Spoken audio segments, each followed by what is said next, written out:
Welcome, Brilliant Light Ministries. Today's Good Friday, and in the spirit of it, didn't brush my hair, none of that for you guys. It's kind of cold, got the blanket on. So I'd like to talk about the crucifixion and what my observations were as I read through the Gospels. One observation that I made that I felt was unique, I didn't hear ever before, was a close correlation between the crucifixion and Armageddon, our collective Armageddon. Like for instance, when he was headed to Calvary, when he had the cross, bearing the cross and all of that, some women were following him and they were weeping. And he turned around and said, "Don't weep for me, weep for yourself. Because the day is going to come where there's going to be such trials and tribulations that what I'm going through is going to pale to the example everybody else is going to be going through on that day." So I felt like that was some sort of karmic warning.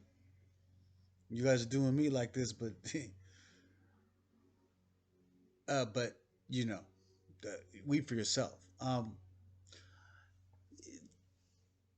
One of the things that he says about the Armageddon of the last days or the last of the age is the persecution of his people, just like he was being persecuted. The exact things he was going through. He warned everyone. He warned his followers, his disciples, and anyone who took up the cross that they'll be going through very similar things. And then, of course, during the crucifixion, right after, a lot of weird stuff was happening. Saints were being raised, veils were being ripped. Some buildings were, I think, crashed, some lightning bolts and all that. And that's similar to what the Armageddon will be. And then the last thing is that when he was resurrected, well, he said that if we could endure his people, men of God, women of God, daughters of God, sons of God, if we could endure to the end, our redemption would be at hand. To take courage, he got our back. We'll be okay. We're going to make it through.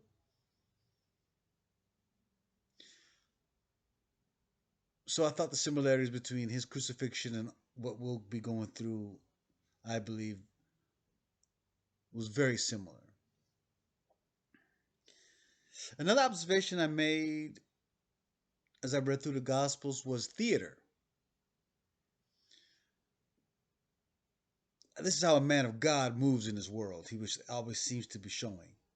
Have faith that there is a God and he's powerful and he'll enable you to do miracles and transcend the basic physical world that you know of. Have faith in the Father, have faith in the metaphysical, have faith in goodness, have faith in your Father who got your back. And here I'm a living example of the power of God. And the crucifixion was like, you don't take my life, I lay it down. Not only that, after you do this to me, I'm going to rise right back up. I have more power than you. Not him egotistically, him as an individual, but God, the Spirit of God and God's people, has more power than your evil, your darkness, the physical realm, all of what you're trying to do to me. You're mad because I got more followers, your jealousy and all that can't prevail.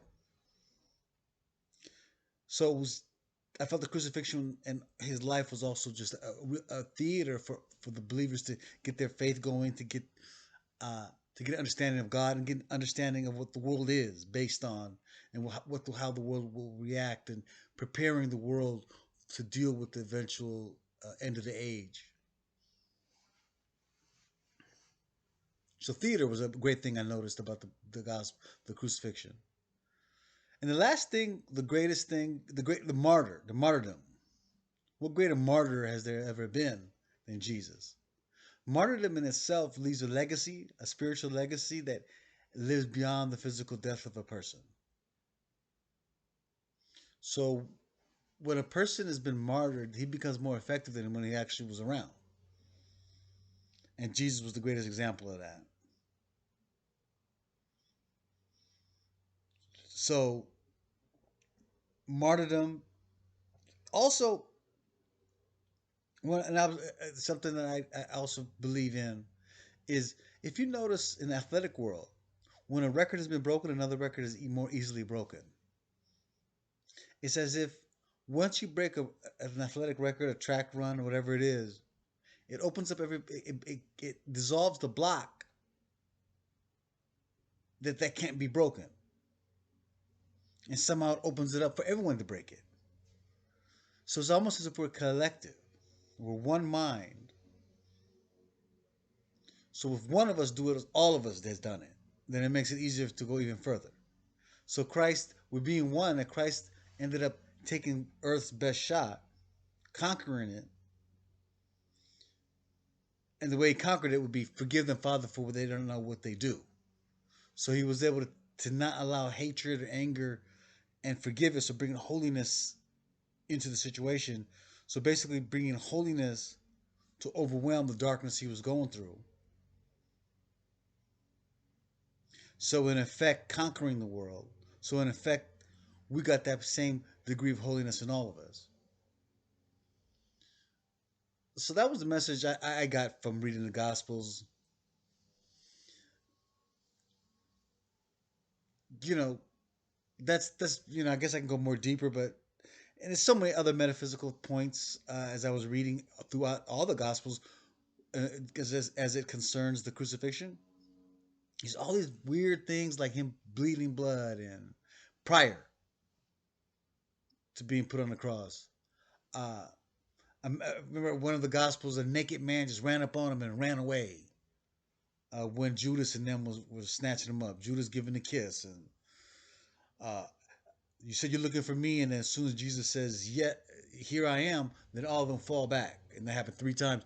There's so many deep, very deep, profound metaphysical little messages all throughout the Gospels. I'm not going to go into them all right now. I'm not going to go through any of them right now, actually. uh, but the basic point I think I've made is the martyrdom, the theater, and the similarities between Armageddon are the 3 big takeaways I got reading through the Gospels. Hope you guys enjoyed it. God bless. Peace.